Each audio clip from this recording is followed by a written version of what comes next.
This time we're taking a look at a NorCal 40A, actually a qrp-tech board that I built up the transmit section for a while back. Let me unplug power and show that to you. So that's the board. You can see it's missing some key parts. In fact, all of the receiver is missing.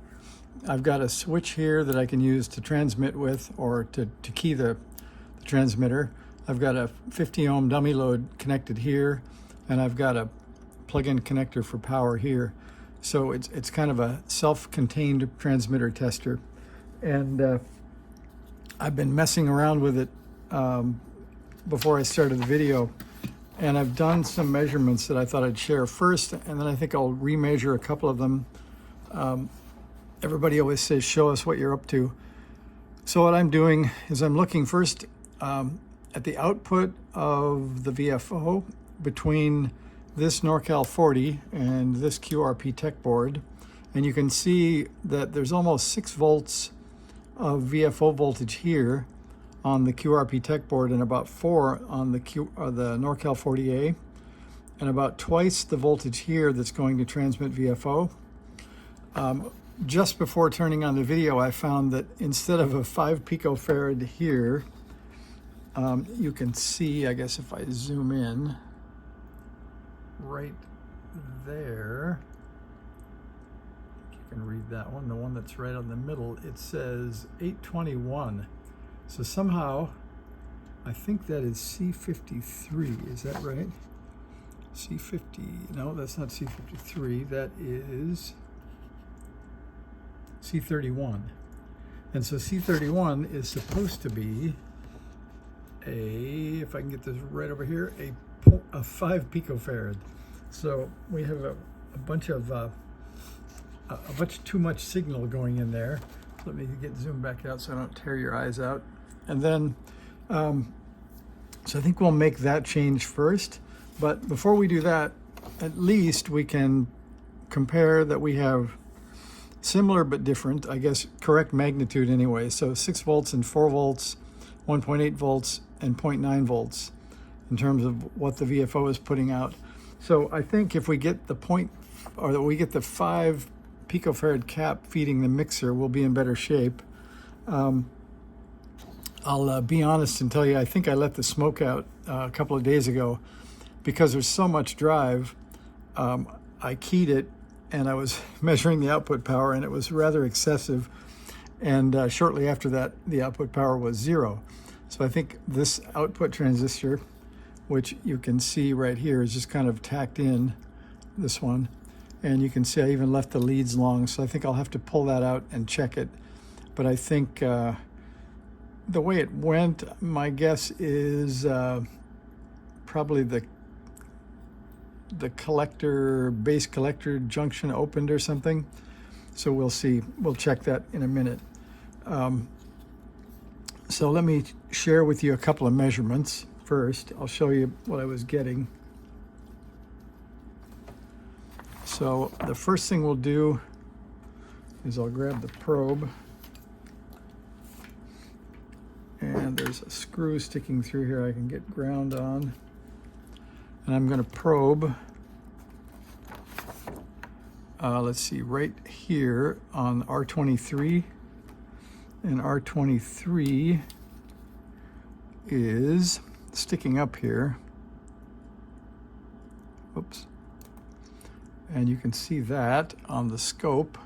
And this is 1 bolt per division. And we can move it down here and over here, and you can see 1, 2, 3, 4.8 volts there, and this is the qrp-tech board. So that, oh, we have a discrepancy. I wrote down the wrong thing. So I read 4.8 and I wrote down 3.8. So it is true. 1, 2, 3. Oh no, it is 3.8. 1, 2, 3.8 volts. So that's correct. And then on the other side of that resistor, I believe that is here. No, that is here. Then it would be here on the RFC. That's Well, that's not in agreement either. Let's see. Oh, that's because my probe is flaked out a little bit. So there's 1, 2, 3, 4, 5, 6 volts peak to peak there. And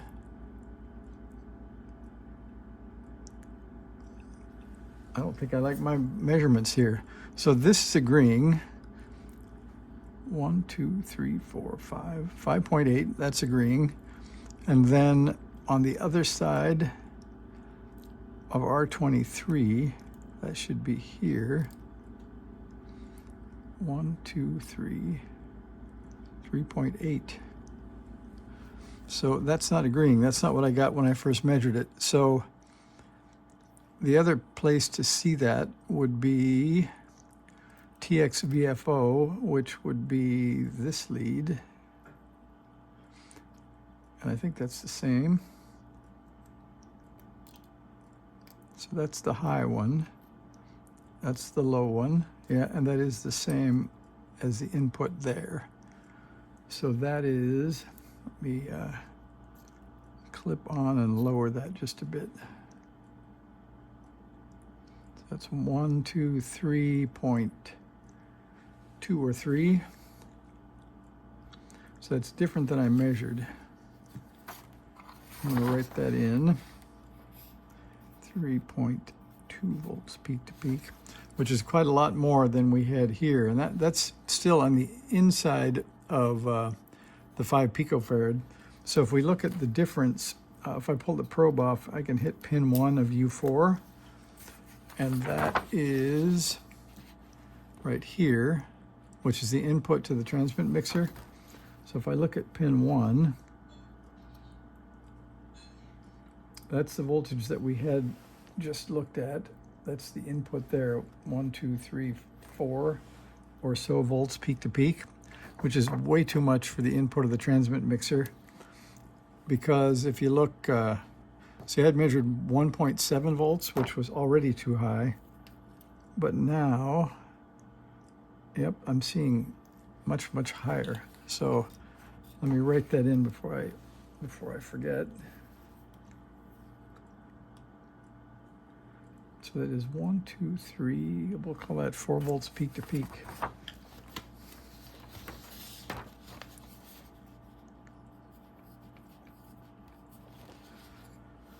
All right, and then if we go over and look at the NorCal 40 sitting over here waiting for us, if we look at the same pin 1 of U4, you can see that it's much, much lower. Oops. Sorry. So there's 200 millivolts. And that's about what I see on the input of U1, which is what I wrote down here. So that's the reason that's true is because there's not a 5 picofarad cap in there. So I don't think I'll make you wait. I'll go ahead and change that 5 picofarad cap and see if we can drop this voltage to the mixer.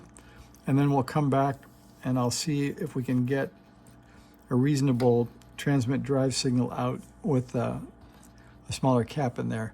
So thanks for watching so far. I guess before we do that, I'll show you the drive, and I'll also show you that there is no output. And that's one of the luxuries, because there's nothing coming out. I can leave it keyed all the time and it's not hurting anything. I guess you could say the damage is already done.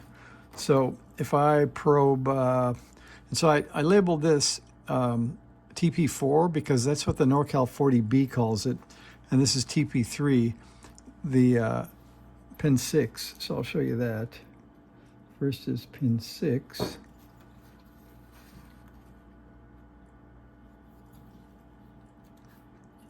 And I've got to hit transmit. So the earlier ones only required the VFO to be on, but this requires the radio to be keyed. So this, you can see, is,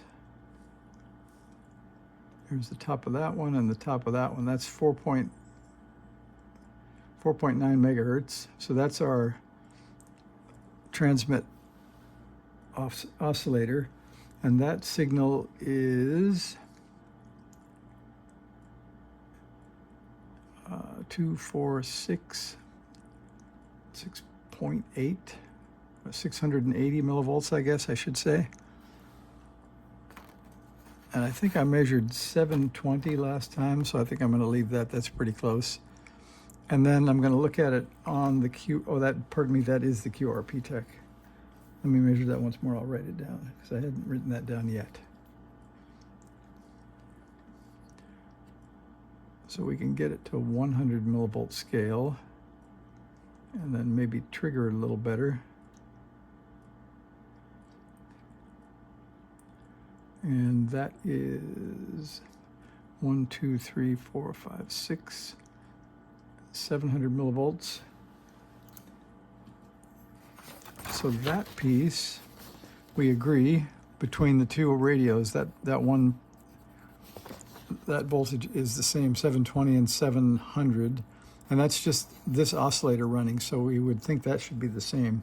But we have way too much transmit drive coming in, so like I say, we'll fix that one. And then I'll give you one more look. We'll look at the input of R11 and see what this buffer is doing. And I think we can look at R14, but I think if the base junction is shorted, we won't get much there. So let's see what we find. So first we'll go to R11, which is a 510 ohm resistor. That's right there.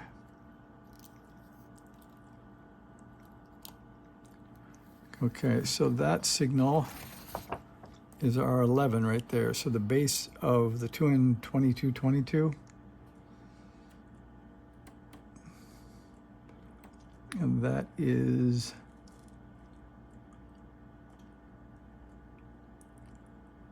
$500, $600, $700, about 800 millivolts. So on the NorCal 40, we were getting 1.8 volts peak to peak, which should be a better drive signal for this transistor.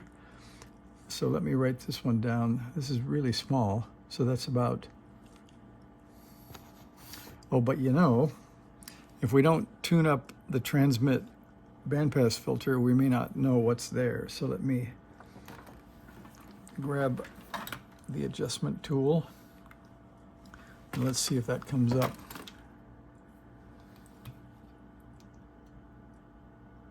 It does peak, but it doesn't go up very high. So that's interesting. And again, that is on R11. So I'll write that in there, which is kind of confusing why that's, we've got so much transmit drive, but we don't have hardly any driver signal here. So let's take a look at R10. I guess the mystery thickens, is that what they say? So that's R10, the gate of this FET. It's also pretty low.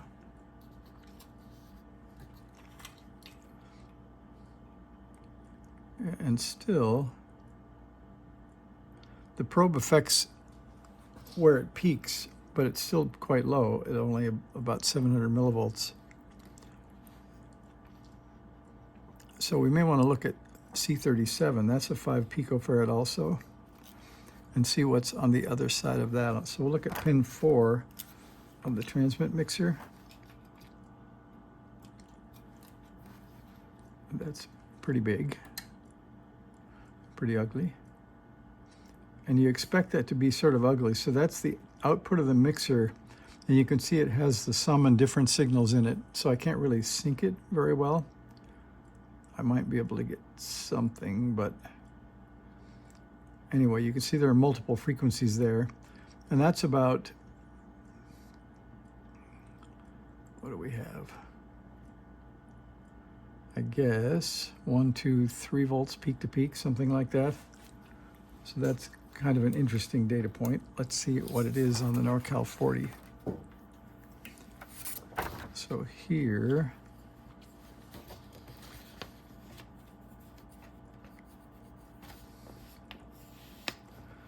so the qrp-tech has 3 volts peak to peak, and we'll try it here on the NorCal 40. That's pin 4. I have to key this one manually. And so that is about 2 volts peak to peak.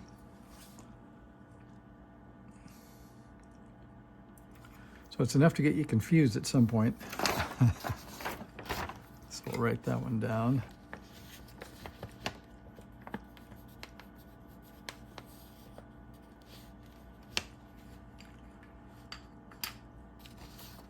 All right, so I'm going to go ahead and change this cap, and then we'll come back and figure out what's happening after the transmit mixer. So thanks for watching so far. We'll see if we can get up to the point of having some output of this soon. And like I say, I think I know the output transistor is blown, so I may pull that and have that ready to test the next time we get together.